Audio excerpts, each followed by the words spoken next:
Nah, kita mulai dulu dengan satu pertanyaan yang mungkin banyak menggelayuti di benak banyak orang, yaitu mengenai lupus itu sendiri. Selama ini kita tuh nggak terlalu paham, bahkan menganggap lupus itu sehingga bisa menyebabkan berbagai kerusakan organ. Nah, kenapa dia kemudian bisa berfungsi tidak baik seperti itu? Karena ada beberapa faktor. Jadi dari seluruh keseluruhan pasien dengan lupus atau sekitar 10 sampai 20% adalah pasien dari usia di bawah.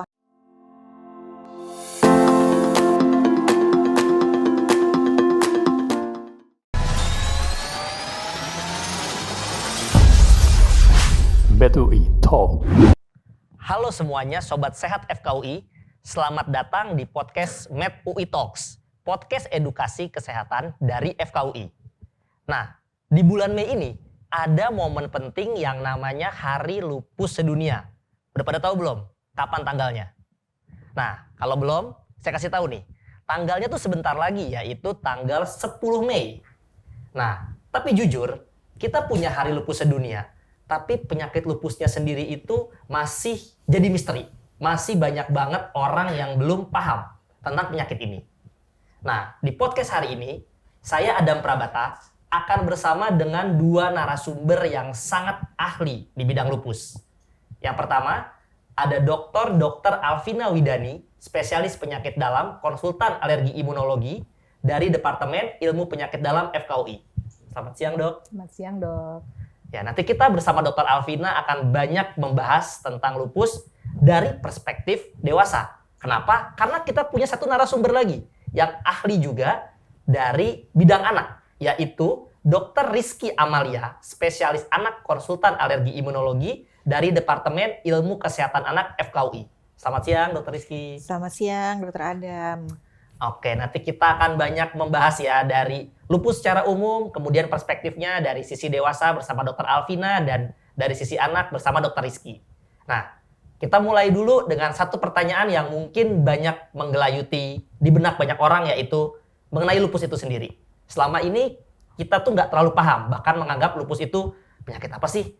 Bahkan ada yang menganggap ini misteri gitu. Bahkan kalau maaf ya, Dok, ya, saya dengar dari TikTok tuh ada yang bilang kayak dari guna-guna bahkan, Dok. Ya, Jujur aja kayak menakutkan gitu kan, karena banyak yang nggak paham gitu. Nah, kita bahas nih di sini nih.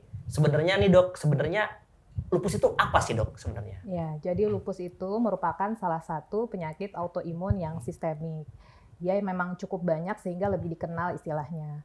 Nah, penyakit autoimun itu apa? Nah, penyakit autoimun itu adalah suatu kondisi di mana sistem kekebalan tubuh kita bereaksi berlebihan. Jadi tidak bisa berfungsi dengan seharusnya. Jadi dia bereaksi berlebihan sehingga kemudian menyerang sel tubuh sendiri. Sehingga bisa menyebabkan berbagai kerusakan organ. Nah, kenapa dia kemudian bisa berfungsi tidak baik seperti itu? Karena ada beberapa faktor. Jadi bisa faktor genetik yang menyebabkan kemudian sistem kekebalan tubuhnya bereaksi tidak seharusnya. Tapi tidak semata-mata faktor genetik, ada juga faktor pemicu dari lingkungan, seperti infeksi misalnya, sinar ultraviolet, paparan zat kimia, faktor hormon, atau juga kurang vitamin D. Nah, berbagai faktor tersebut kemudian bisa memicu penyakit autoimun. Nah, lupus itu adalah penyakit autoimun yang sifatnya sistemik, jadi dia bisa menyerang berbagai organ, mulai dari kulit, sendi, sel darah, ginjal, sel saraf gitu ya, itu semua bisa diserang pada lupus. Tapi memang tidak semua penyintas lupus atau ODAPUS kemudian mengalami gejala yang sama seperti itu. Tadi dokter sempat membicarakan hal yang menarik, Dok. Jadi kayak tubuh kita itu malah bereaksi berlebihan terhadap sel imun sendiri. Itu salah kenal atau gimana, Dok, maksudnya, Dok? Ya, jadi kan sebenarnya sistem imun kita kalau dia berfungsi yang baik, dia hanya menyerang infeksi, misalnya virus, bakteri. Dia bisa mengenali, oh ini adalah musuh yang harus dilawan. Tapi pada lupus, jadi atau pada penyakit autoimun secara umumnya, jadi sistem kekebalan tubuh kita itu tidak bisa berfungsi dengan baik, sehingga malah mengenali sel tubuh menjadi sesuatu yang harus dilawan atau dihancurkan gitu. Nah, tadi yang berperan adalah faktor genetik tadi dan berbagai faktor pemicu dari lingkungan yang menyebabkan kekebalan tubuhnya tidak bisa berfungsi dengan baik. Oke, ya menarik ya. Jadi sistem imun ternyata tidak sesederhana itu ya, Dok, ya. Bahkan bisa sampai ke autoimun. Kalau dari anak gimana dok? Apakah ada bedanya dokter Rizky antara tadi yang dijelaskan dokter Alvina mengenai lupus pada dewasa dengan pada anak dok? Baik, sebenarnya prinsipnya sama ya. Apa yang terjadi memang tubuh kita itu harusnya kita punya tentara di dalam tubuh kita. Pelajaran pertama sebelum tentara pergi bisa bertugas adalah harus bisa membedakan mana lawan dan mana kawan. Pada proses autoimun, prinsipnya sel kekebalan tubuh kita tidak bisa membedakan yang mana lawan dan yang mana kawan, sehingga kemudian protein di badan kita sendiri dikenali sebagai sesuatu yang asing dan dia memberikan respon peradangan yang berlebihan. Nah, mungkin apa yang berbeda dari pasien lupus anak, jadi mungkin meskipun pasien lupus anak itu jumlahnya tidak banyak ya, jadi dari keseluruhan pasien dengan lupus atau sekitar 10-20% adalah pasien dari usia di bawah 18 tahun. Dari 10-20% tersebut, kira-kira sebagian besar akan pada remaja putri yang pada masa pubertas, tapi kurang dari 5% itu biasanya muncul sedikit sekali yang memang muncul pada anak di bawah kurang dari 5 tahun. Pada mereka yang kurang dari 5 tahun, kita harus waspada terhadap adanya faktor genetik yang jauh lebih kuat, sehingga pada pasien-pasien tersebut kadang-kadang mungkin harus membutuhkan pemeriksaan yang jauh lebih dalam karena memang belum ada pengaruh dari faktor hormonal, kemudian lingkungan juga belum banyak terpajan gitu ya, sehingga itu mungkin berbeda. Yang berbeda juga mungkin sebagian besar pada anak-anak dia progresivitas penyakitnya jauh lebih banyak, kemudian keterlibatan organ berat misalnya ginjal dan juga sistem saraf itu juga lebih banyak ditemukan pada pasien anak. Tapi prinsip pengenalan penyakitnya, kemudian tata laksananya sebenarnya tidak berbeda dengan dewasa. Baik dok, jadi tadi mungkin yang berbeda tadi dari berbagai macam faktor mungkin yang bisa berpengaruh ya dok sama tadi karena anak kan ada beberapa kelompok usia gitu itu juga bisa berbeda ya dok berarti. Oke, ini menarik nih. Nah ini saya mau nanya ke dokter Alvina nih dok. Jadi ya ini pertanyaan biasa sih dok, netizen tuh nanya sebenarnya kayak gini dok, kalau misalnya dilihat dari kita scroll video-video gitu yang tentang lupus, odapus atau lain-lain, biasanya itu mereka beranggapan kalau lupus itu penyakitnya hanya pada perempuan gitu dok, atau mungkin banyakan perempuan gitu. Sebenarnya kenyataannya gimana sih dok? Ya memang lebih banyak ditemukan pada perempuan ya. Ya memang perbandingannya sekitar mungkin bisa 9:1 atau lebih, jadi perempuan lebih banyak. Karena memang ada faktor tadi pemicu, yaitu faktor hormonal, misalnya hormon estrogen, sehingga lebih banyak pada perempuan. Tapi bukan semata-mata hanya pada perempuan ya, bisa juga kita temukan pada pria, tapi memang kadang-kadang lebih berat memang gejalanya kalau kita temukan pada pria. Kalau di anak gimana dok, Rizky? Apakah sama gitu, perempuan lebih banyak atau gimana dok? Ya, perempuan memang lebih banyak dibandingkan dengan laki-laki, tapi proporsinya mungkin agak lebih sedikit ya. Kalau perbandingannya tadi Dr. Alvina menyebutkan di dewasa sekitar 9 perempuan dan 1 laki-laki, kalau di anak bahkan pada usia yang jauh lebih kecil itu perbandingannya mungkin perempuan 5, laki-laki 1 gitu. Jadi memang sedikit proporsinya yang berbeda. Tapi sama tadi juga dengan dewasa, kalau di anak laki-laki biasanya mungkin anaknya lebih sedikit secara jumlah, tapi seringkali tadi ya keparahan penyakitnya lebih berat pada yang laki-laki dibandingkan dengan yang perempuan. Oke, jadi sebenarnya proporsi tetap banyakkan perempuan, cuma rasionya aja mungkin dok yang berbeda ya per kelompok umur. Oke. Nah, ini dok, jadi saya pernah ngeliat nih dok, ada konten ini kan maaf ya dok sambil ngurusin nih jadi ya karena kan generasi kita nih banyak kan nontonnya TikTok sama Reels, scroll YouTube Short gitu kan. Nah, padahal infonya kebanyakan mungkin bukan dari yang ahlinya gitu dok. Jadi ini saya pernah ngeliat nih dok, ada yang beranggapan kalau gini dok, kontennya gini dok kira-kira. Saya awalnya kecapean, pas diperiksa tahu-tahu lupus gitu. Terus dia beranggapan kalau kecapean periksain aja takutnya lupus. Nah gitu dok, maksudnya sebenarnya lupus itu gejalanya apa sih dok gitu? Atau ada keluhan apa gitu yang biasa dialami oleh orang dengan lupus gitu dok? Ya, jadi kan tadi dia sifatnya sistemik ya, bisa mengenai berbagai organ. Tapi memang antara satu odapus, orang dengan lupus ya, dengan odapus yang lain tuh bisa bervariasi gejalanya.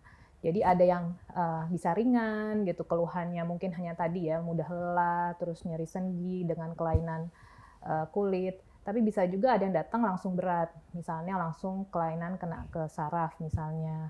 Bisa dengan misalnya kelumpuhan gitu ya, atau ada sakit kepala hebat. Nah itu kalau kena ke saraf. Atau ada juga yang hanya kena ke ginjal saja juga bisa gitu ya. Misalnya jadi kebocoran ginjal. Nah itu sangat variatif sekali. Nah tapi memang ada beberapa gejala yang bisa menjadi tanda-tanda awal. Jadi makanya ada istilahnya saluri ya. Jadi bagaimana mengenali lupus sendiri gitu. Kalau ditemukan misalnya lebih dari 1 ya, bahkan kalau 4 itu kita lebih curiga bahwa kemungkinan besar itu ada lupus dan harus segera berkonsultasi ke dokter.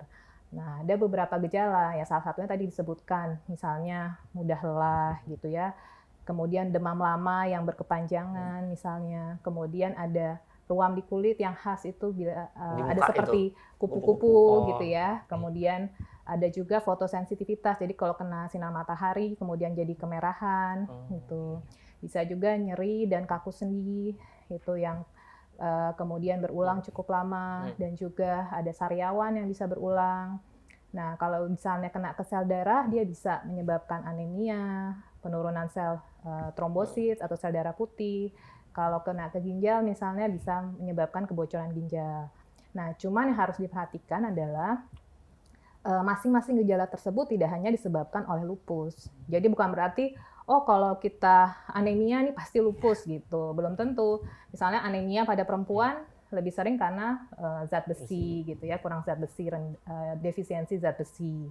Nah, jadi apa yang harus dilakukan adalah memang kalau misalnya sudah ada, walaupun mungkin hanya satu gejala ya, tapi kalau sudah dirasa itu mengganggu dan kemudian menetap, itu bisa segera berkonsultasi ke dokter.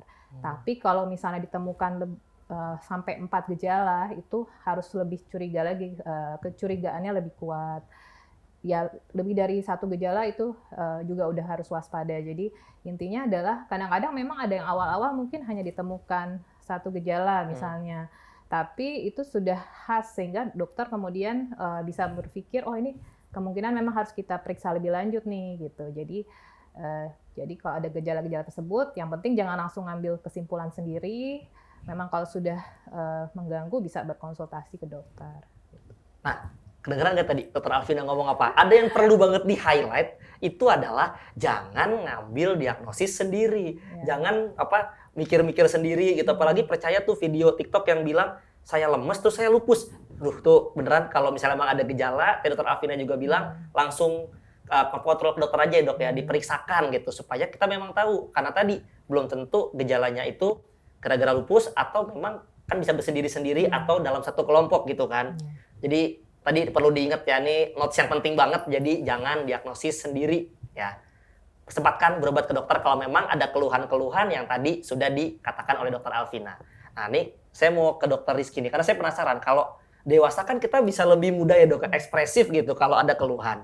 Kan kalau anak itu kadang di usia tertentu dia sulit untuk mendeskripsikan atau mengetahui keluhan dirinya sendiri gitu dok. Gimana tuh dok kalau misalnya anak dengan lupus gitu dok, keluhannya apa tuh dok biasanya? Oke, baik, sebenarnya prinsipnya sama ya, tapi ada satu yang menggelitik nih. Kalau saya justru saya lebih suka bersama pasien anak, karena pasien anak tuh biasanya nggak pernah bohong. Jadi kalau dia sakit, dia memang sakit gitu. Kadang-kadang kalau dewasa kita suka bener nggak ya, tapi kalau anak sih rasanya nggak ya, jarang mereka yang bisa memanipulasi gejala. Tapi sebenarnya prinsipnya sama, jadi bahwa yang pertama akan ada didahului biasanya dengan gejala-gejala sistemik yang sifatnya non-spesifik. Demam, kemudian rambut rontok. Biasanya saya akan bertanya, kalau rambut rontok itu bangun pagi di bantal, ada nggak yang sendiri? Jadi tanpa dimanipulasi rambutnya pagi-pagi kita bisa lihat di bantal cukup banyak. Biasanya itu hair loss yang cukup signifikan ya. Harusnya sih dihitung sekitar 100 rambut per hari, tapi biasanya buat mudah saya akan bertanya seperti itu. Kemudian mulai dari tadi ya rasa badan yang nggak enak, kemudian rasa tidak nyaman di pencernaan, itu bisa menjadi gejala-gejala awal. Kemudian lupus karena tadi sifatnya sistemik, maka harus ada minimal gejala di 2 organ.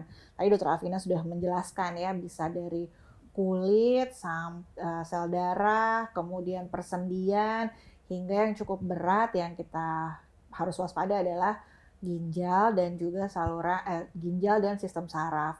Mungkin kalau yang gejala-gejala yang tampak di luar kulit, kemudian persendian gitu ya, lebih mudah dilihat. Tapi kalau gejala-gejala yang tadi terutama ginjal itu kita memang harus melakukan pemeriksaan urin setidaknya untuk melihat apakah memang ada gejala yang kita temukan juga di ginjal. Jadi kalau ada gejala sistemik tadi yang tidak spesifik sebenarnya artinya bisa disebabkan oleh berbagai penyakit yang lain, ditambah misalnya ada 2 gejala organ, kita harus berpikir nih apakah ke arah lupus atau bukan. Tapi setuju dengan Dr. Alvina, memang kita tidak boleh meraba-raba sendiri ya, karena maksudnya sebagai tenaga medis atau dokter pun kadang-kadang kita masih banyak nih penyaru-penyaru lupus yang lain gitu. Misalnya kayak infeksi, seperti misalnya infeksi berat seperti TBC, gitu kita juga bisa temukan demam, bisa menemukan kadang sel darah putihnya menurun, kemudian bisa ada gambaran penumpukan cairan di sekitar selaput paru gitu yang kadang-kadang bisa menyerupai juga dengan lupus. Jadi memang sangat karena dia bisa dianggap 1000 aja ya banyak gejalanya, untuk memastikan memang harus pergi ke tenaga kesehatan atau dokter ya. Oke, nah ini saya mau lanjut ke Dokter Rizky nih dok, karena kan seperti kita tahu ya dok ya, kalau saya lihat media sosial nih dok, orang tua itu ada 2 kelompok dok. Satu yang kalau misalnya dia ada keluhan anaknya, dia langsung berangkat gitu kan. Kadang baru 37,8 berangkat gitu kan. Udah panik, baru 1 jam demam dia udah berangkat ke dokter. Tapi ada tipe yang udah tahu-tahu saya pernah ketemu, datang pas demam berdarah udah hari kelima. Karena kata bapaknya, demamnya udah turun ini gitu, yang memang nggak panik gitu. Tapi memang ada sebagian yang di tengah-tengah gitu. Nah, sebenarnya kalau buat sekalian mengedukasi orang tua yang dengerin nih dok, sebenarnya kalau buat anak sih dok, kapan sih kita harus, katanya dokter bilang kan kalau ada kondisinya yang mencurigakan dibawa gitu. Sebenarnya ada mungkin gejala yang perlu di-highlight atau udah berapa lama gitu supaya orang tua bisa tahu nih, ini perlu dibawa nih, jangan-jangan ada kecurigaan karena mungkin autoimun atau lupus gitu dok. Ada nggak dok yang kayak gitu? Sebenarnya prinsipnya sama ya dengan dewasa ya. Kalau dia bertahan lama, kemudian cirinya tuh khas, maka segera dibawa ke dokter. Misalnya tadi kayak keluhan ruam pada lupus tuh biasanya kalau kita mau lihat, kadang kan anak juga banyak ya yang dengan eksim di kedua pipi gitu. Tapi kalau dia kemerahannya menyeberangi hidung, maka itu salah satu ciri khas ruam butterfly rash atau ruam kupu-kupu pada lupus. Kemudian nyeri sendi. Mungkin banyak nih anak-anak kan aktivitas cukup banyak, tapi kadang-kadang suka mengeluh pegal atau nyeri-nyeri ya pada sendi. Tapi kalau kaku sendinya itu pada saat bangun pagi, kemudian bertahan sekitar 30 menit, nanti siang baru lebih enak setelah digerakkan, itu sebenarnya justru contoh keluhan kekakuan sendi yang disebabkan oleh proses autoimun. Itu juga harus dibawa untuk ke tenaga kesehatan. Jadi sebenarnya ada beberapa clue atau ada beberapa petunjuk dari gejala-gejala tersebut yang kalau kita bisa mencermati keluhannya dengan baik, dari keluhan saja kita sudah bisa menemukan ini sebenarnya arahnya mau ke arah penyakit autoimun atau bukan gitu. Jadi sebenarnya, dan tadi sekali lagi kadang-kadang jangan mencoba untuk mendiagnosis sendiri ya. Jadi kalau misalnya gejalanya bertahan lebih dari 1 minggu ya rasanya sih harus dibawa ya karena untuk evaluasi lebih lanjut. Ada rambut rontok banyak pagi-pagi, bahkan sampai misalnya menimbulkan kebotakan, tuh harus dibawa. Kemudian nyeri-nyeri sendi, terutama pagi hari, kaku dok, anaknya kayak robot kalau pagi. Nanti kalau udah sarapan, baru lumayan lebih enak, nah itu juga harus dibawa. Jadi ada banyak hal sih sebenarnya, tapi paling nggak kalau sudah bertahan lama, kemudian lebih dari 1 organ, harus segera dibawa. Oke. Ya tadi buat para orang tua didengerin ya, tuh kalau nggak ngerti dibalikin lagi tuh, playback lagi. Jadi karena sangat jelas tadi dari Dokter Rizky untuk pendekatan kepada anaknya kalau kita curiga lupus seperti apa dan kapan kita harus membawanya gitu. Jadi silakan didengarkan lagi ya. Nah kemudian saya lanjut ke Dokter Alvina nih dok. Kalau misalnya lupus sendiri itu gimana sih dok caranya kita mendiagnosis atau memastikan gitu memang orang tersebut itu lupus atau bukan gitu dok? Iya, jadi nanti dokter akan melakukan pemeriksaan ya. Pertama anamnesis namanya. Jadi tadi menanyakan semua gejala atau tanda-tanda yang kira-kira mengarah ke lupus dan juga menyingkirkan tadi kan satu gejala itu tidak hanya bisa disebabkan lupus ya. Tadi disebutkan juga misalnya demam, penyebabnya bisa infeksi. Jadi nanti tanyakan ada nggak kemungkinan diagnosis banding istilahnya ya dalam istilah medis, kemungkinan penyebab lain. Nah, kemudian nanti dikonfirmasi dengan pemeriksaan fisik. Oh, ada kelainan apa yang ditemukan dari situ. Nanti dari situ dokter bisa kemudian memikirkan, oh ini kemungkinannya lebih mengarah memang lupus nih curiganya lebih kuat. Nah nanti akan dikonfirmasi dari pemeriksaan penunjang.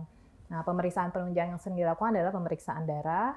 Pemeriksaan darah ya ada yang pemeriksaan darah secara umum ya, misalnya kita lihat sel darahnya seperti apa, sel darah merah, sel darah putih, kemudian bagaimana ginjal, fungsi ginjal dan tadi kebocoran ginjalnya.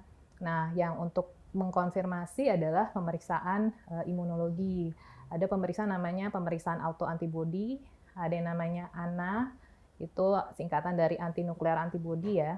Nah itu pemeriksaan screening awal, yang nanti kemudian juga bisa didukung beberapa pemeriksaan lab lainnya, seperti ada namanya pemeriksaan komplement C3C4, kemudian ada autoantibody lain seperti ada yang namanya anti-dsDNA, dan kemudian ada juga pemeriksaan autoantibody lain seperti antibody antifosfolipid. Gitu. Itu beberapa pemeriksaan yang mengkonfirmasi, dan kalau dibutuhkan nanti ada pemeriksaan radiologi juga kalau memang sesuai dengan gejalanya. Oke, jadi panjang ya dok ya, Ya. banyak dari ketemu pasiennya, Ya. periksa sampai Seringkali gitu jadi ya. memang di awal tuh kadang-kadang kita harus jelasin ini di awal memang harus cukup banyak gitu ya pemeriksaannya, karena memang biayanya agak cukup tinggi, tapi memang sebagian besar sih ada bisa di cover ya oleh BPJS juga. Jadi walaupun seringkali harus dirujuk ke rumah sakit rujukan yang karena nggak semua rumah sakit itu tersedia pemeriksaannya, tapi itu bisa di cover juga oleh BPJS. Oh, itu kata kuncinya tuh, Ya. bisa di cover oleh BPJS. Ya. Jadi biar yang merasa tadi punya keluhan yang tadi mungkin sempat dikatakan dokter Alvina atau dokter Rizky anaknya gitu, jangan ragu ya dok buat Ya. memeriksakan karena bisa sebenarnya. Ya. Nah kalau buat anak gimana dokter Rizky? Apakah sama untuk diagnosisnya? Apakah perlu yang panjang bertahap gitu juga atau gimana dok? Silakan. Ini saya sebenarnya enak ya dapat giliran kedua saya tinggal bilang sama gitu aja. Tapi Jangan. Oke, jadi sebenarnya agak sulitnya untuk penyakit lupus adalah tidak ada satu pemeriksaan penunjang yang bisa membuat kita merasa pasti. Artinya kalau hal ini, pemeriksaan ini abnormal, maka itu pasti lupus tuh tidak ada. Jadi memang sehingga tadi Dr. Alvina sudah menjelaskan memang kita butuh melihat pemeriksaannya bertahap dan cukup banyak. Pemeriksaan pertama kita tujuannya tadi sebenarnya sama ya, untuk memastikan bahwa gejala-gejala yang ada memang gejala yang disebabkan oleh proses autoimun. Sehingga kita perlu memeriksakan adanya bukti yang mendukung bahwa ada autoantibody atau antibody yang menyerang terhadap protein diri sendiri. Salah satunya ANA yang sudah tadi disebutkan oleh Dr. Alvina sebagai penyebab dari gejala yang ditimbulkan. Kemudian pemeriksaan lain tentu untuk bertujuan untuk melihat sebenarnya organ-organ mana saja yang terjadi peradangan atau ada yang terlibat tuh organ apa saja, sehingga kita perlu screening. Nah, sebelum kita masuk memberikan obat-obatan, tentu obat-obatan tersebut akan menurunkan aktivitas sistem kekebalan tubuh kita yang berlebihan, namun tidak dipungkiri dia akan menurunkan aktivitas sistem imun secara umum. Jadi pasti sebelum masuk obat, kita akan memastikan bahwa anaknya tidak ada infeksi TBC misalnya. Kemudian juga kita harus memastikan fungsi-fungsi organ cukup baik untuk sebelum memulai pengobatan. Setelah itu, setelah masuk dengan pengobatan, tentu ada pemeriksaan penunjang juga lagi yang harus kita kerjakan untuk memantau apakah ada efek samping dari obat-obatnya sendiri atau kerusakan organ yang disebabkan oleh lupusnya. Jadi memang pemeriksaan penunjang menjadi banyak dan pemantauannya pun juga jangka panjang ya gitu. Oke, ya. Karena tadi dokter Rizky giliran kedua kita balik ya dok ya. Jadi saya nggak bisa jawab sama lagi ya. Gak apa-apa dok. Jadi kan tadi kan dokter sempat bilang ya kalau misalnya untuk pengobatannya sendiri tuh kita banyak beberapa yang kayak di screening tadi ya dok ya. Nah, karena tadi bisa menurunkan sistem imun gitu dok. Nah ini saya rasa perlu sedikit di highlight oleh dokter nih. Karena kan kalau misalnya orang tua nih dok dengar, hah autoimun obatnya nurunin sistem imun gitu kan. Pasti kan akan mereka takutnya mundur duluan gitu atau jadi malah takut nggak berobat gitu. Nah mungkin ada yang bisa ditambahkan gitu dok atau diluruskan tentang ini gitu dok. Baik.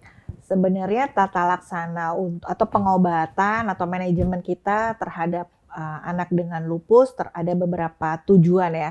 Pertama tentu jangka pendek adalah mengontrol aktivitas penyakitnya. Kemudian kita ingin dia kualitas hidupnya tetap baik dan terjaga, artinya bisa beraktivitas sesuai dengan anak-anak usianya. Mungkin kalau anak juga salah satu yang penting adalah menjaga supaya tumbuh kembangnya menjadi tetap optimal. Mungkin kalau dewasa juga ada terkait kesehatan reproduksi dan yang lain-lain.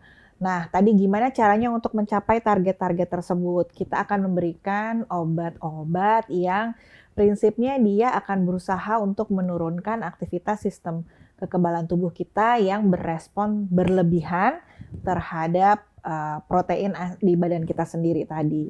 Nah, tidak dapat dipungkiri bahwa obat-obat yang sekarang kita akan mulai dengan obat-obatan yang mungkin secara luas, secara umum menurunkan semua sistem kekebalan fungsinya. Sehingga tadi sebelum kita memberikan tentu kita akan melakukan evaluasi ada nggak infeksi-infeksi yang sebelumnya sudah ada. Mungkin kalau anak kita utamanya infeksi tuberkulosis atau TBC. Kalau dewasa saya yakin Dr. Alvina pasti juga akan menambahkan untuk infeksi-infeksi lain yang bisa lebih umum ditemukan pada dewasa ya, mungkin hepatitis atau yang lain. Kemudian sebelum kita, ya tadi ya, sehingga kenapa sih kita memberikan obat tersebut? Karena memang intinya adalah sistem kekebalan tubuh kita yang overreacted ya, atau berespon berlebihan gitu. Tapi memang obat-obatan yang ada saat ini yang ada digunakan sebagai lini pertama atau obat pertama tuh belum cukup spesifik untuk hanya menekan sistem kekebalan yang berlebihan saja gitu, sehingga sangat ada kemungkinan untuk menekan juga aktivitas kekebalan tubuh yang lainnya gitu. Tapi memang kita masih menunggu nih ya penelitian-penelitian yang ada beberapa juga obat-obat yang sudah lebih spesifik untuk menekan satu yang utama lah ya, mekanisme yang lebih utama dalam proses autoimun. Tapi memang untuk di awal, karena biasanya aktivitas penyakitnya itu pada saat itu sedang tinggi-tingginya, sehingga kita membutuhkan obat yang lebih cepat gitu untuk menurunkan aktivitas penyakitnya. Oke. Kalau dari dewasa bagaimana Dr. Alvina? Apakah tadi butuh pemeriksaan yang panjang juga, tadi banyak screening, dan tata laksananya apakah menurunkan imun juga atau bagaimana dok? Silakan dok. Iya, prinsipnya sama. Sebenarnya ketika memutuskan untuk memilih obat apa untuk ODAPUS, ada beberapa faktor yang kita pertimbangkan. Jadi pertama, tidak semua ODAPUS akan mendapatkan obat yang sama. Jadi kadang-kadang seringkali ada yang suka banding-bandingin nih antara satu ODAPUS dengan ODAPUS yang lain. Iya, kok teman saya dapat ini gitu. Atau kadang-kadang pinjam-pinjaman obat. Nah itu nggak boleh juga karena bisa beda-beda obatnya. Jadi ketika kita memilih suatu obat kan pilihannya banyak nih. Yang sering memang ada obat steroid namanya. Terus ada obat-obatan namanya imunosupresan lain. Nah, kita akan pilih berdasarkan pertama keparahannya gitu. Jadi belum tentu sama kalau dia ringan dengan yang berat. Itu nanti akan menentukan dosis obat dan juga jenis obat yang akan dipilih. Nah, selain itu juga kita lihat organ apa yang terkena. Misalnya kalau untuk ginjal, dia sudah ada pilihan obat-obat tertentu yang terbukti efektif gitu ya, atau kenanya sel darah ada yang lebih efektif seperti apa.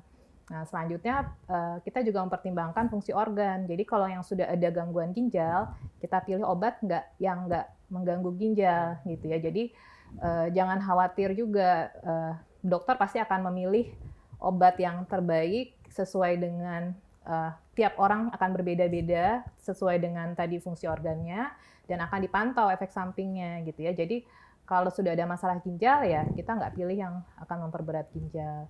Nah, selain itu juga dipertimbangkan tadi disebutkan masalah kalau pada dewasa kehamilan. Jadi ada obat-obatan yang bisa memang menurunkan kesuburan gitu ya. Jadi atau tidak boleh digunakan pada saat hamil. Nah, jadi kalau misalnya dibutuhkan obat pada saat hamil, itu pilihannya akan berbeda dibandingkan yang tidak hamil. Gitu. Jadi seperti itu pilihannya bisa beda-beda dan nanti screeningnya labnya juga akan berbeda dan pemantauannya juga akan bisa berbeda.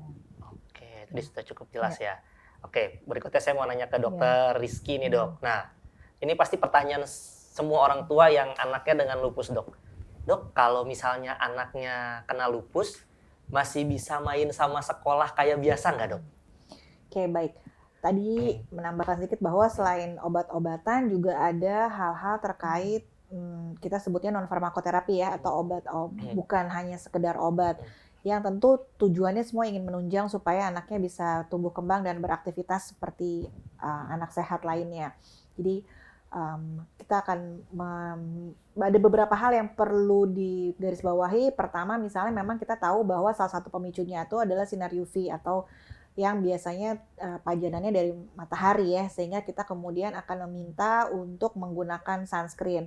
Sunscreen ini biasanya kita minta yang minimal SPF-nya 30, kemudian tiap 2-3 jam akan di-reapply atau diaplikasikan kembali, sehingga itu anak harus membawa sunscreen kemana-mana, ke sekolah gitu ya. Kemudian kalau dewasa kan aktivitas lebih banyak di dalam ruangan ya, tapi kalau anak kan bermain bersama temannya gitu.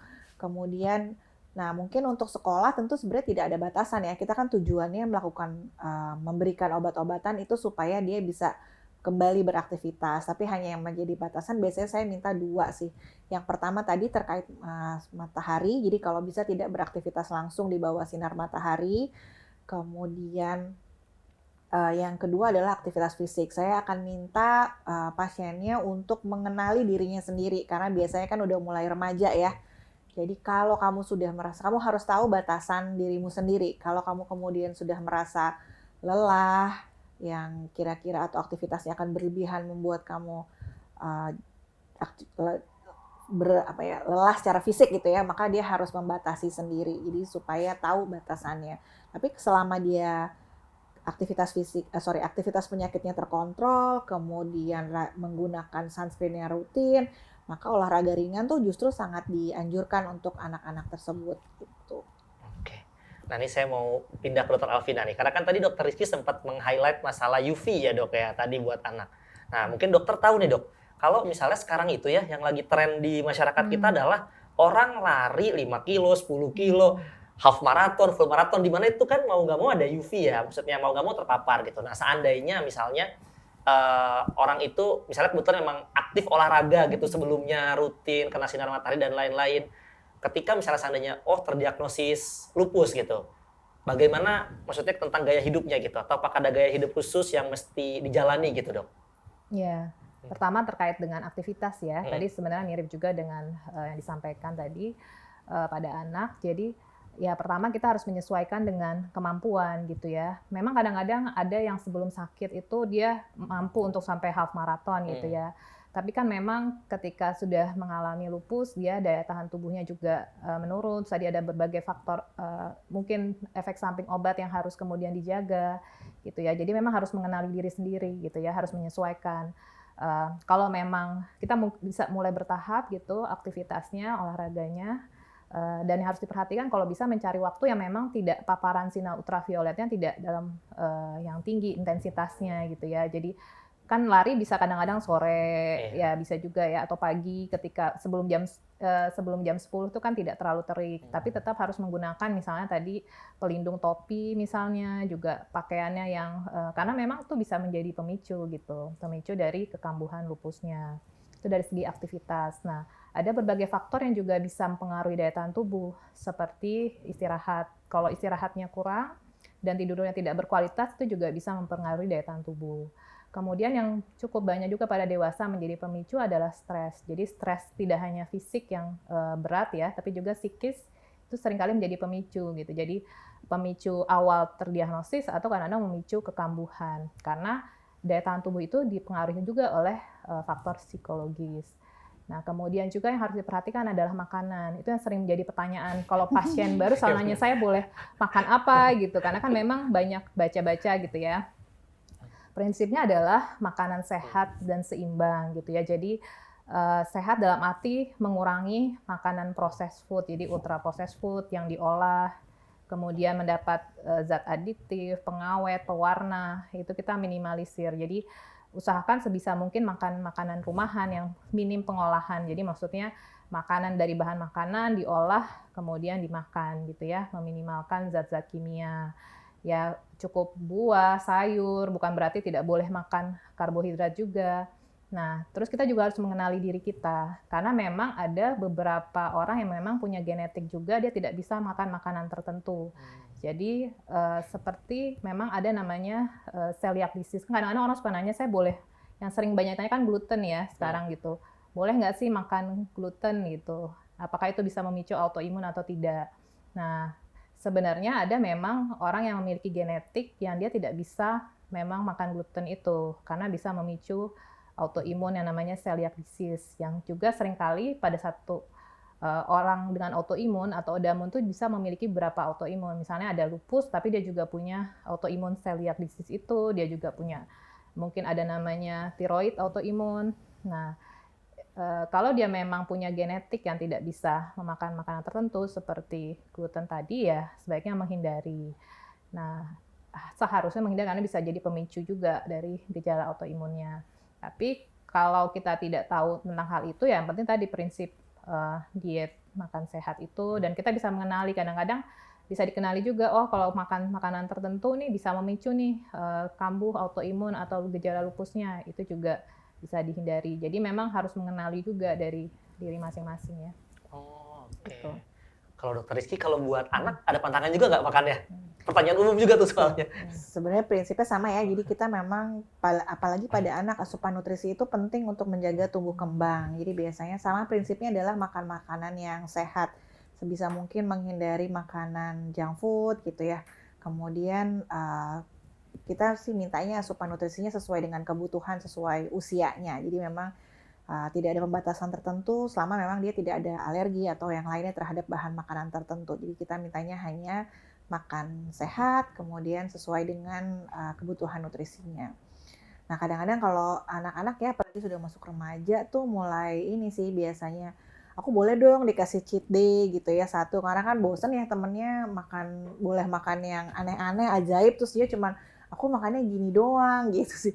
Nah itu kadang-kadang juga salah satu bentuk kita untuk menjaga kepatuhan ya terhadap terapi itu memang kita harus bisa bernegosiasi sih, terutama pada pasien-pasien remaja itu kan sudah ingin punya jati diri sendiri. Misalnya aku merasa aku tuh jadi remaja gaul kalau misalnya minum boba sama teman-teman aku sama gitu kan, masa aku nggak boleh?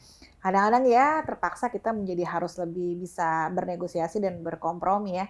Oke, kalau sekarang sampai menunggu derajat aktivitas penyakitnya baik, ikut dulu ya, makannya makan sehat. Nanti kalau udah derajat aktivitas penyakitnya lumayan terkontrol, boleh deh sebulan dikasih jatah 1, kamu pengennya makan apa gitu. Kadang-kadang sering tuh pasien-pasien message khusus gitu ya, WA atau DM gitu ya, dok foto nih makanannya, aku pengen makan ini, boleh nggak gitu. Nah kadang-kadang kalau kita bener-bener nggak boleh itu kadang-kadang remaja ya butuh trik tersendiri ya untuk memastikan kepatuhan. Tapi prinsipnya sih sebenarnya sama, bahwa kita inginnya makan sehat, menghindari berbagai zat aditif dan juga makanan yang diproses berlebihan atau ultra processed food tadi. Oke ya. Jadi sebenarnya banyak ini ya kayak ya yang mesti dikontrol ya dari yang gaya hidup termasuk makanan gitu. Nah, Tambahan satu lagi silakan saya, dok, gimana ada dok? kelupaan. Ya jadi yang penting juga adalah asupan vitamin D dan kalsium ya. Karena tadi kan sebenarnya tidak boleh terpapar matahari, sementara kan matahari itu jadi sumber vitamin D salah satunya. Dan juga obat-obatan seperti steroid yang sering diberikan pada lupus itu bisa menyebabkan resiko osteoporosis. Sehingga penting asupan vitamin D dan kalsium yang cukup. Nah, seringkali kalau tidak bisa disuplai dari makanan, dan seringkali juga odapus itu seringkali kita temukan banyak yang kekurangan vitamin D, defisiensi vitamin D, sehingga itu berpengaruh juga untuk aktivitas penyakitnya. Jadi seringkali memang butuhkan tambahan suplemen sesuai dengan kebutuhan harian, dan memang kalau dia ada defisiensi kita bisa berikan dosis lebih tinggi. Oh, oke, menarik ya. Oke, saya mau tanya ke Dokter Rizky nih, dok kan tadi banyak pembatasan gitu ya. Kan kalau anak saya ya dok ya, dibatasin dia stres dok. Ntar jadi marah-marah atau gimana gitu, atau ya ada periode dia agak rewel gitu. Nah, kalau misalnya di pasien dengan lupus sendiri dok, di anak gitu, itu kan tadi kita saya lebih bahas ke fisiknya ya. Kalau secara mental apakah mungkin bisa berpengaruh gitu. Kemudian kan kalau anak sakit apalagi jangka panjang kan biasanya orang tuanya juga tuh kan. Maksudnya harus mendampingi dan lain-lain gitu. Sebenarnya kalau dari sisi anak itu akan berpengaruh ke mentalnya nggak dok? Gitu dok. Baik, tentu banyak pengaruhnya ya. Pertama dari sisi penyakitnya sendiri, lupus tadi ada yang bisa mempengaruhi sistem saraf pusat, bisa membuat perubahan mood juga, kemudian atau memang sistem saraf pusat ya terkait proses berpikir dan yang lain-lain. Dan kemudian ada juga efek samping dari obatnya sendiri. Steroid itu kadang-kadang bisa membuat mood juga menjadi berubah gitu ya. Dan memang ini prinsipnya adalah penyakit kronik. Jadi memang pasti ada perubahan terhadap aspek psikososialnya. Kemudian yang kita mesti sadar juga karena di anak ini sebagian besar terjadi pada remaja. Remaja itu kan seperti jembatan ya antara mulai dari dia anak menuju dewasa. Kadang-kadang kita akan susah, sementara kita akan banyak menggunakan pola pikir yang sifatnya abstrak. Kalau kamu nggak menjaga A, B, C, maka konsekuensinya adalah yang lain lagi gitu kan, ada konsekuensinya. Nah, sementara mungkin remaja ini kan tentu belum bisa banyak punya pola pikir yang abstrak ya. Jadi dia berpikirnya kalau hari ini nggak minum obat, oke besok langsung sakit. Padahal kan mungkin tidak seperti itu. Jadi memang butuh pendekatan khusus kita sebagai tenaga kesehatan atau dokter untuk bisa memberikan seperti dukungan ya kepada mereka. Dukungan ini juga akan diperoleh dari lingkungan yang terdekat, terutama orang tua dan keluarga.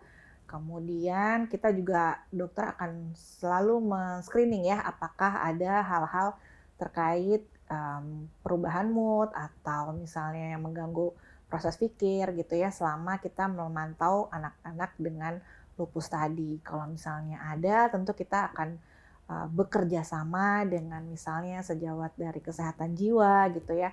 Apakah misalnya sudah perlu mendapat tata laksana tertentu atau tidak. Tapi secara umum dokter, kemudian lingkungan sekitar, keluarga, kemudian teman-teman juga ya, peer group itu menjadi hal yang penting untuk mendukung. Sehingga kita memiliki komunitas untuk anak-anak dengan lupus yang bisa kita kumpulkan bersama supaya mereka memiliki bahwa tidak hanya sendiri, tidak hanya dia yang harus bersahabat dengan lupusnya, dia juga punya teman-teman yang keluhannya sama dan mereka bisa saling sharing dan saling menguatkan. Yaitu ternyata juga salah satu tips yang sangat membantu untuk anak-anak ini supaya bisa bersahabat dengan lupusnya. Menarik ya. Saya juga pernah dengar Dokter Alvina waktu pas lagi di poli penyakit dalam itu ada orang-orang itu kayak iya saya ada komunitas ini gitu. Katanya biasanya mereka saling curhat, cerita-cerita, bahkan kadang yang nggak boleh tadi kayak tukeran obat gitu ya dok. Karena itu sebenarnya kalau tadi terkaitan sempat dibahas masalah mental sama Dokter Rizky juga ya. Maksudnya komunitas gitu tuh selain tadi untuk ya tadi saling bertukar informasi, sebenarnya manfaat secara umumnya apa sih dok? Dan apakah memang terkait dengan kondisi mentalnya juga gitu dok? Ya, pertama tentu saja ya itu bisa menjadi sumber informasi yang baik ya kalau memang dia komunitasnya positif, kemudian juga menyebarkan informasi-informasi yang tepat. Terus tadi juga bisa jadi saling support untuk sesama Odapus, itu juga bisa. Kadang-kadang kalau ada ya istilahnya tadi kayak ada yang kekurangan obat, mungkin nggak sempet, ini juga kadang-kadang kalau obatnya sama, ya itu juga jadi bisa saling share, nggak masalah kalau memang sudah biasa dengan obat tersebut gitu ya. Dan ya yang paling penting juga kadang-kadang harus kita mengenali sendiri juga diri sendiri. Kadang-kadang ada yang justru kalau ikut komunitas tersebut dia malah jadi cemas karena melihat ada yang lebih parah dari dia gitu ya. Jadi memang masing-masing harus bisa, ini kalau dewasa ya, karena dia harus bisa mengenali juga ada tipe yang dia kalau masuk komunitas itu dia malah makin support dia untuk bisa berobat lebih semangat gitu ya, lebih teratur. Kadang-kadang jadi bareng-bareng kontrol gitu, itu juga support yang cukup baik. Tapi ada juga yang tadi malah dia bilang, aduh kalau saya dengar yang ini meninggal atau ini gejalanya berat, saya jadi malah cemas dok. Jadi mendingan saya nggak ikut aja deh. Itu boleh, nggak masalah juga. Jadi masing-masing harus mengenali aja dirinya sendiri gitu. Oke, jadi tergantung orangnya ya dok ya. Tapi yang pasti komunitasnya ada ya dok berarti ya. Buat orang tua tadi juga ada ya dok ya berarti ya? Ada, jadi ada komunitas untuk orang tua, kemudian sebagian yang remaja juga ada. Mereka buat sendiri gitu dok? Kita bisa ada sebagian awalnya diinisiasi oleh kita, tapi kemudian mereka juga di luar itu bisa saling berteman. Apalagi kan kalau di anak ini terbatas ya, ketika dia umur 18 tahun, di kita nih apalagi yang menggunakan BPJS, maka dia harus ditransfer ke dewasa. Nah kadang-kadang proses transisi atau memindah tadi ya perpindahan tadinya dari layanan kesehatan anak, layanan kesehatan dewasa itu pasti ada perbedaan gitu. Fisiknya aja beda ya, mungkin kalau di anak gambarnya masih kartun-kartun gitu ya, kalau di dewasa, kok polinya serem gini, ketemunya udah tua-tua gitu misalnya. Itu tuh perubahan-perubahan tersebut tuh bisa mengganggu proses kepatuhan dan kemudian manajemen gitu ya. Jadi ketika memiliki sekelompok teman yang sama, aku udah dewasa, aku nggak apa-apa, aman di sana. Ayo nanti kita ketemu, itu tuh cukup membantu buat si anak-anak ini lagi-lagi menyeberangi jembatan dari layanan kesehatan anak menuju dewasa. Gitu. Jadi banyak manfaatnya. Kadang-kadang saya juga mungkin punya beberapa anak-anak ya yang kemudian seperti kita jadikan champion gitu, karena kita tahu bahwa anak ini cukup baik, bisa mengelola sakitnya, kemudian bisa bersahabat dengan lupusnya dengan baik. Jadi kadang-kadang kalau ada yang sedang merasa tidak bersemangat gitu, saya suka bertanya, kamu mau nggak diajak ngobrol khusus sama yang temennya yang misalnya sudah lebih baik mengontrol atau bersahabat dengan lupusnya. Kalau dia oke gitu, kadang kita bisa saling mengenalkan, kemudian mereka bisa saling sharing dan curhat. Karena bagaimanapun kalau tenaga kesehatan atau dokter yang bilang, ayo patuh minum berobat, dia bisa dengan mudah mengembalikan, dokter tuh nggak ngerasain apa yang saya rasain, gitu. Akan sangat berbeda, kadang-kadang efeknya tuh sangat berbeda ya, kalau misalnya yang memberikan masukan, yang memberikan semangat, itu adalah sesama mereka yang juga sudah bisa bersahabat baik dengan lupusnya. Gitu. Oke. Intinya buat para orang dengan lupus yang dengerin ini, intinya mereka nggak sendirian ya dok ya? Ya, betul. Kalau misalnya kalian butuh gitu, akan ada loh orang-orang yang mau support kalian, dan itu bukan dokter gitu, tapi orang yang juga mengalami masalah, mengalami keluhan, perlu pengobatan jangka panjang seperti kalian gitu. Jadi jangan ragu-ragu ya dok ya, kalau seandainya butuh hal-hal yang seperti itu ya dok ya. Oke, ini sebelum berakhir dok, ini ada $1 million question dok. Nanti gantian aja dokter, yang mana dokter Alvina atau dokter Rizky duluan terserah. Pertanyaannya adalah, lupus bisa sembuh nggak? Iya. Silakan dok. Oke, prinsipnya kalau proses atau penyakit autoimun itu memang ada yang namanya saat dia flare atau gejalanya, aktivitas penyakitnya cukup tinggi atau banyak gejalanya gitu yang dirasakan. Kemudian nanti kalau dengan pengobatan gitu ya akan terjadi hal yang namanya remisi, artinya gejalanya sudah tidak lagi dirasakan kemudian dan terkontrol dengan obat. Tujuan target yang paling realistis adalah memang menciptakan kondisi remisi tersebut. Tentu ada beberapa mungkin ya yang cukup baik sehingga kemudian bisa remisi tanpa obat. Tapi memang ada sebagian besar lain yang mungkin proses remisi ini tetap terjaga dengan minum obat-obatan dengan dosis yang disesuaikan. Kalau memang sudah bisa hanya dengan obat yang minimal ya kita harapkan dia remisi dengan obat-obatan yang minimal. Tapi tentu menuju perbaikan itu selalu ada ya. Maksudnya dengan menjaga pola makan yang baik, pola istirahat yang baik, kemudian obat-obatan yang teratur, itu remisi itu kesempatannya selalu terbuka untuk pasien anak dengan lupus. Oke. Gimana dok? Iya, itu sering jadi pertanyaan juga di orang dewasa. Jadi saya sering menganalogikannya, ya seperti orang diabetes, orang darah tinggi kan juga sebenarnya itu tidak sembuh tanda kutip ya. Ada yang tetap harus minum obat jangka panjang seumur hidup, ada juga yang bisa lepas obat hanya dengan menjaga makan misalnya. Jadi mirip seperti itu. Karena memang ada faktor genetik tadi jadi pada lupus. Jadi kan kita nggak mungkin mengubah genetik kita ya, tapi kita bisa mengontrol tadi faktor-faktor pemicunya sehingga minimal, sehingga lebih terkontrol, bisa remisi, kualitas hidup baik dengan kerusakan organ yang minimal, dan juga seringkali bisa dengan dosis obat minimal atau bahkan bisa bebas obat beberapa pasien. Oke, sudah cukup jelas ya.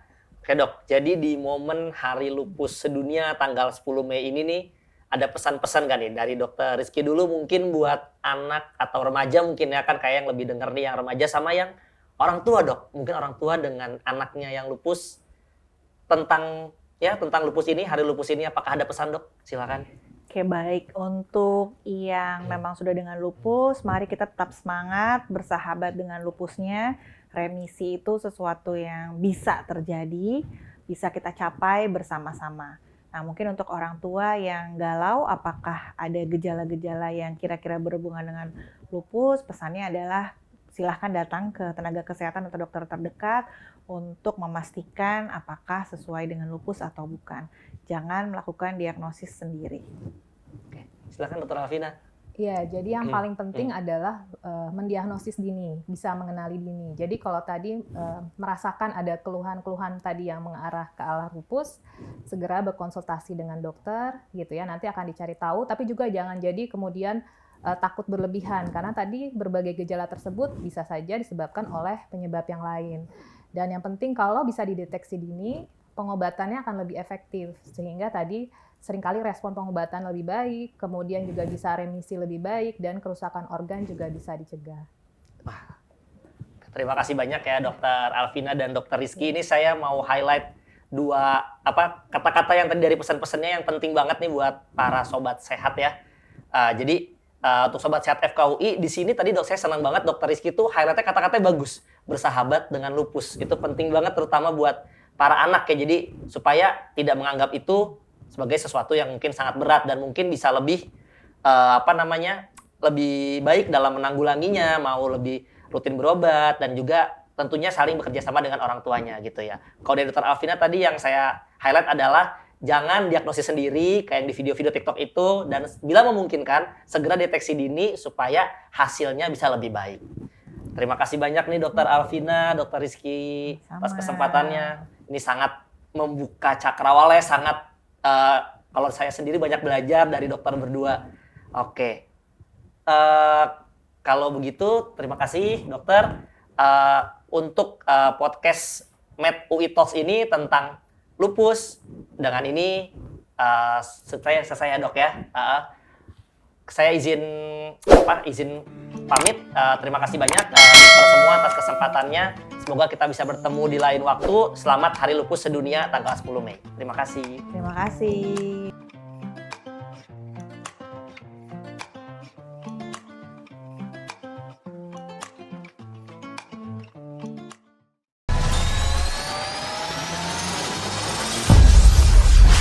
BetUI Talk.